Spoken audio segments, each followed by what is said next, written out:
હાઉસીસના reports પર સહયોગી તૃપ્તિ કપૂરિયા પાસેથી માહિતી લઈએ. તૃપ્તિ, ગુડ મોર્નિંગ. કઈ રીતે કયા સેક્ટર્સ છે, કયા સ્ટોક્સ છે જે બ્રોકરેજ હાઉસીસના રિપોર્ટ્સ આવી રહ્યા છે?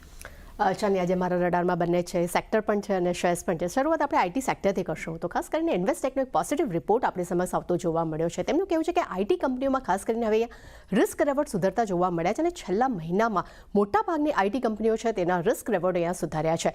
આ કારણસર તેમણે ઇન્ફોસિસ માટે રેટિંગ અપગ્રેડ કર્યા છે, હોલ્ડથી બાય કર્યા છે, ટાર્ગેટ 1695 પ્રતિ શેર કર્યા છે. ટોપ ટાયર્સ 1માં એટલે કે ખાસ કરીને લાર્જ કેપ કંપનીઓમાં ટેક મહિન્દ્રા, ઇન્ફોસિસ, ટીસીએસ તેમને પસંદ આવી રહ્યા છે. ત્યાં જ મિડ કેપમાં તેમને એન્ફેસિસ, ઝેન્ટેક અને કેપીઆઈટી ટેક જેવા કાઉન્ટર્સ તેમને ખાસ પસંદ આવતા જોવા મળી રહ્યા છે. ત્યાં જ ટીસીએસ પર જેપી મોર્ગનનો રિપોર્ટ આવ્યો છે. બુલિશ રિપોર્ટ તેઓ આપી રહ્યા છે, ઓવરવેટ રેટિંગ કર્યા છે, લક્ષ્યાંક તેમને 3800 રૂપિયા પ્રતિ શેર કર્યા છે. ઓવરઓલ પરફોર્મન્સ માટે તેમણે કહ્યું છે કે આ વર્ષે ટીસીએસે નિફ્ટીને લગભગ 29% અંડર પરફોર્મ કર્યું છે, જ્યાં આઈટી કંપનીને લગભગ 6% અંડર પરફોર્મ કર્યું છે આઈટી ઇન્ડેક્સે. પરંતુ સામે તેમને કહેવું છે કે બિઝનેસ મોડલ્સમાં કોઈ પણ પ્રકારની સમસ્યા નથી, પરંતુ એશો FY26માં તો સારા રિકવરીની પણ અપેક્ષા રાખી રહ્યા છે. આ કારણસર બિઝનેસ સેન્ટિમેન્ટ સુધરવાથી કંપનીને ફાયદો થશે. આ એક મુખ્ય ટ્રિગર પોઈન્ટ છે જેને કારણે કરીને આપણને બાય રેટિંગ્સ જોવા મળી રહ્યા છે.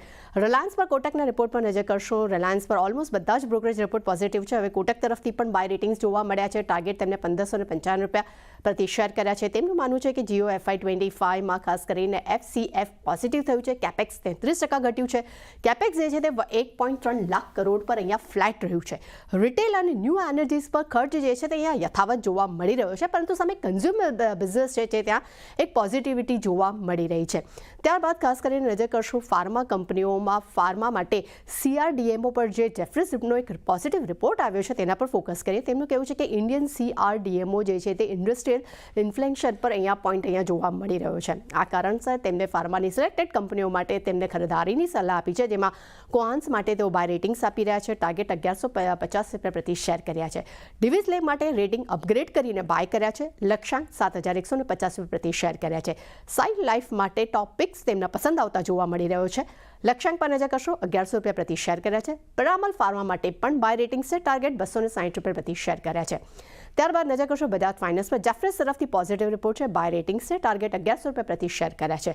તેમનું કહેવું છે કે FY26માં ક્રેડિટ કાર્ડ જે છે તે 185 થી 195 બેસિસ પોઈન્ટના ગાઈડન્સની નજીક રહેવાની અપેક્ષા છે.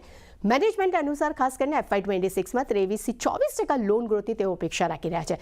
અને ખાસ કરીને રાજીવ જૈન છે તે માર્ચ 2028 સુધી MD તરીકે નિયુક્ત રહેશે. ત્યારબાદ કંપનીમાં નવા MDની નિમણૂક કરવામાં આવશે. ત્યારબાદ શ્રી સિમેન્ટ પર નજર કરીએ. ઇન્વેસ્ટેક તરફથી વેચવાલીનો રિપોર્ટ અહીંયા જોવા મળી રહ્યો છે. ટાર્ગેટ તેમને 26100 રૂપિયા પ્રતિ શેર કર્યા છે. ટ્રિગર પોઈન્ટ એમને આપ્યા છે કે કેપેક્સ અને ઓપેક્સની કાર્યક્ષમતામાં નરમાશ છે અને ખાસ કરીને કંપનીની જે ગ્રોથ પાઇપલાઇન જે છે તેમાં મોટે ભાગે જે ઓછા માર્જિન સેગમેન્ટવાળા છે તેમાં કંપનીને જે છે તે ગ્રોથ પાઇપલાઇન જોવા મળી રહી છે. આ કારણસર આપણને વેચવાલીનો રિપોર્ટ જોવા મળી રહ્યો છે. અને છેલ્લે નજર કરશું ટ્રેન્ડ પર. HSBC તરફથી બાય રેટિંગ્સ છે. ટાર્ગેટ 6500 રૂપિયા પ્રતિ શેર કર્યા છે. તેમનું કહેવું છે કે 235માંથી માત્ર 12 શહેરોમાં જુડિયોની 10થી વધુ સ્ટોર્સ અહીંયા અવેલેબલ છે. તે સાથે FY26-28 દરમિયાન 6% સેમ સ્ટોર સેલ્સ ગ્રોથની પણ તેઓ અપેક્ષા રાખી રહ્યા છે. એટલે ટ્રેન્ડ માટે પોઝિટિવ રિપોર્ટ્સ હાલમાં જોવા મળી રહ્યો છે. એટલે ચાને ડેફિનેટલી આજે રિલાયન્સ અને આઈટી સેક્ટર પૂરું જ આપણા ફોકસમાં રહેશે. જી, તો